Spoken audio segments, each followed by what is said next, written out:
은폐하기 위해서 이런 거 아니에요. 이거 시민 여러분 어떻게 생각하십니까? 이게 휴대폰 영상인데 휴대폰 영상이라고 쓸 경우에 죄를 인정하는 거예요. 그러니까 남편을 말 못하도록 이렇게 가짜 체포영장으로 체포하고, 또 대구에서도, 대구 서부지원에서도 또 사기꾼들과 함께 그 무고 고소를 받아가지고 1년 2년 동안 이렇게 괴롭히고 있습니다. 거기도 가짜 체포영장이에요. 내가 허위사실이면 나를 잡아가라. 허위사실 유포죄로 잡아가라. 자, 보세요. 시민 여러분. 내가 이 문제를 말씀을 드리지 않을 수가 없습니다. 경찰 혼자서 이런 범죄를 저지를 수가 없어요.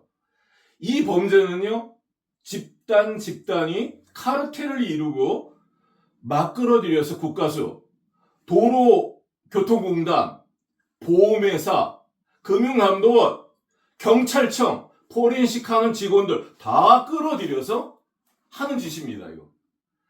교통사고 작은 게 아니라 어떤 거 사망사고가 있어요. 후유장애에 나오는 게 있어요. 그거는 수억 원이 왔다 갔다 합니다. 상대방이 앞으로 이렇게 갑자기 끼어든 건 고의입니다.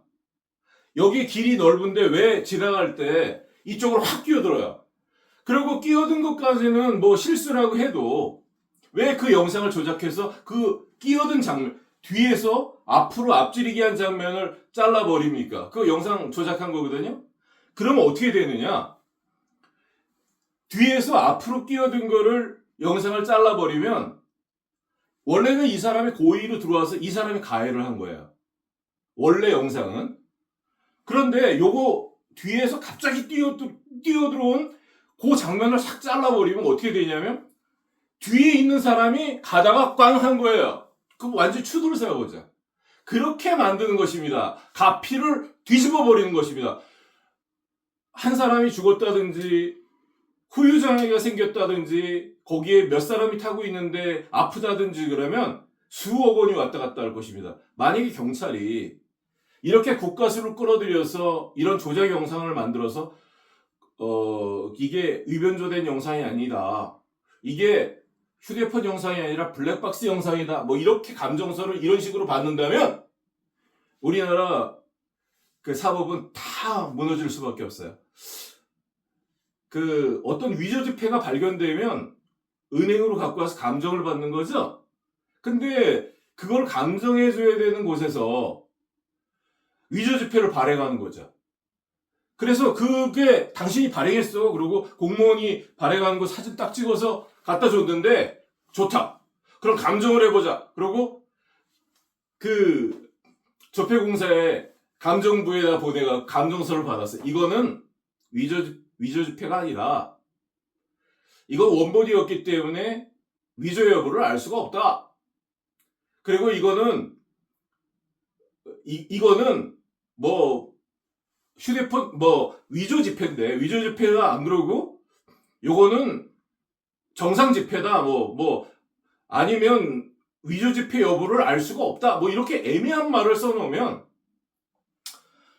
경찰관들이 위조지폐를 위변조된 영상을 사용했다고 말했던 사람, 또 은행 직원이 위변조된 지폐를 이렇게 고의로 사용했다고 말한 사람이 무고죄가 되는 것입니다. 기가 막히죠? 범죄를 피해를 당한 사람, 진실을 알고 있는 사람, 그 사람들의 입을 막으려고 국가수를 끌어들여서 영상을 감정을 해서 감정서를 만드는 것이에요. 자, 시민 여러분 이거 아세요? 증거 인부 절차라는 것을 합니다. 법원에 가면 공판이 시작되면 이렇게 검사가 이런 증거들을 모아서 그러면 뒤에서 꽝 해서 추돌을 한 거야. 이렇게 증거를 만드는 것입니다. 그래서 앞에 있는 사람이 피해자야. 다쳤어. 이렇게 만드는 것이에요. 그래서 그걸 공소장을 써서 기소하는 것입니다. 기소하면요.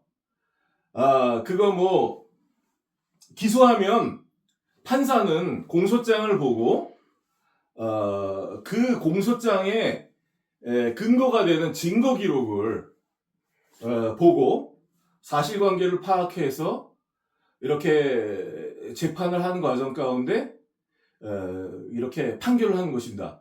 근데 증거 기록을 판사가 바로 받지 않아요.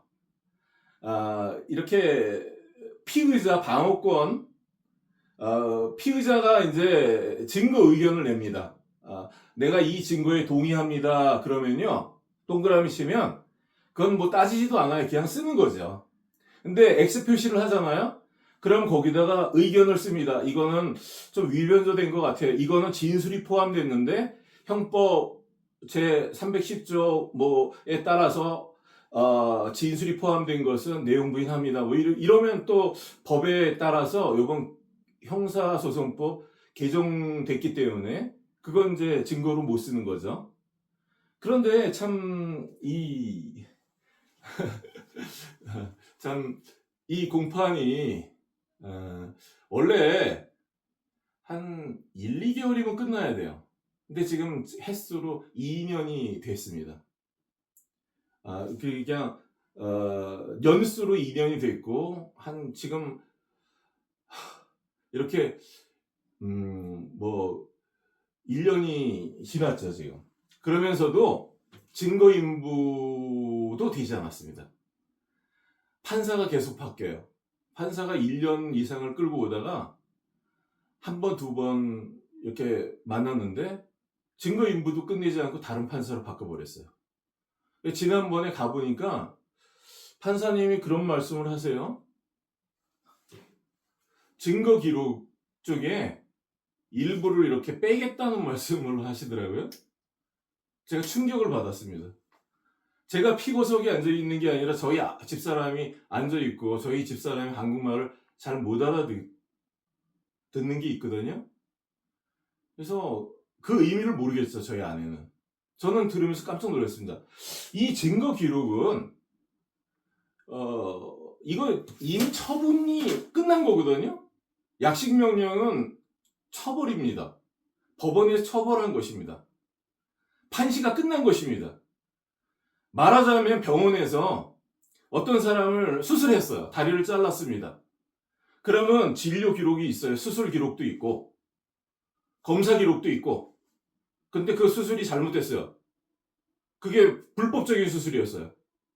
동의를 구하지 않고 불법적으로 한 수술이었어요. 그럼 나중에 이제 그걸 따지려고 그럴 때 컴퓨터에 있는 모든 진료 기록을 이렇게 봐갖고 문제 있는 건 다 삭제해 버리는 거예요.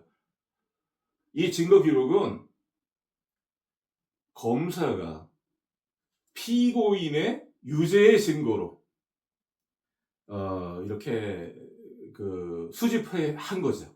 그리고 그걸 공판에 제출해서 처분을 내린 것입니다. 판시가 끝난 것입니다. 그래서 그 판시가 약식명령 그것은 뭐냐면 벌금형으로 처벌이 끝난 거예요. 그래서 거기에 범죄 사실이 다 나옵니다. 그러면 그 범죄 사실의 근거는 뭐냐면 이 증거 기록인 것입니다. 증거 기록. 증거 기록을 판시에 사용한 거예요.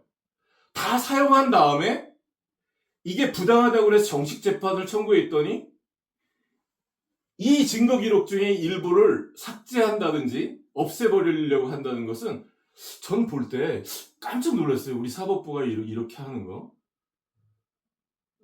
증거 기록은 판사의 권한이 아닙니다. 그건 기소하는 검사가 어떤 증거를 사용할 수도 있고 사용하지 않을 수도 있어요. 재판이 진행되는 가운데 어떤 처분행위가 있고 판시가 있었다면 이 증거 기록은 뺄 수가 없습니다. 추가는 할 수가 있겠죠. 그 검사가 유죄를 입증하기 위해서 어떤 걸 추가할 수 있습니다. 새로운 증거를. 하지만 기존에 이미 처벌이 끝난, 처벌을 할 때 사용했던 증거 기록 중에 일부를 빼는 일은 있을 수 없어요. 그것도 검사가 빼는 게 아니라 판사님이 그럴 권한은 분명히 법적으로 없습니다.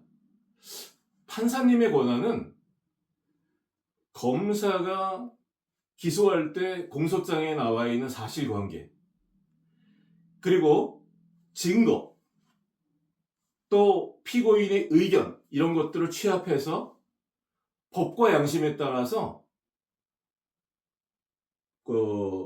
판시를 할 수 있는 그런 권한이 있죠. 또 이 공소장은 검사